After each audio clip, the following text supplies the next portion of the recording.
I grew up like listening to like lots of classical music.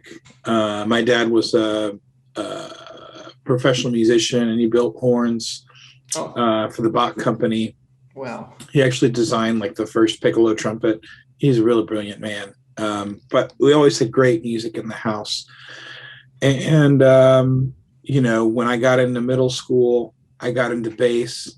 And I remember I was at a chain restaurant, and I heard this bass line on over like the speakers, and I was like, "This bass is amazing!" And it turns out it was a song. It was a song called "Bernadette" by the Four Tops, and they're like a Motown group from here in the States.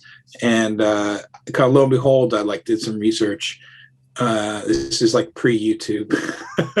So, I had to go out and buy the CD from like a CD store. Remember those things? Yeah. Dating myself. But the bass player was James Jamerson. And he was a member of the band called the Funk Brothers. They were like session musicians. And they played on all the Motown stuff, from Four Tops to Temptations to Stevie Wonder to Diana Ross, Marvin Gaye, Smokey Robinson, all these people. And I was just like enamored by his bass playing. It was just so like liberating and free, and like was super musical, and was like the focal point, but also somehow supportive. It was like amazing. And I was like, how did he do this? And I found out after a little digging that he was a jazz musician. And I was like, I want to be able to play like that, because that's a skill set that's very different than composing.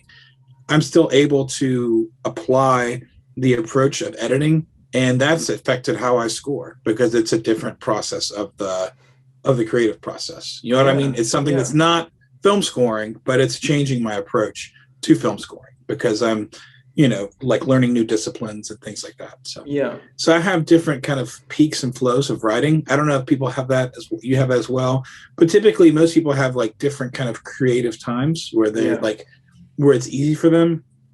So it's tough for me because, I like to write midday, like 10 o'clock to like 2. Like that's a great time for me to write.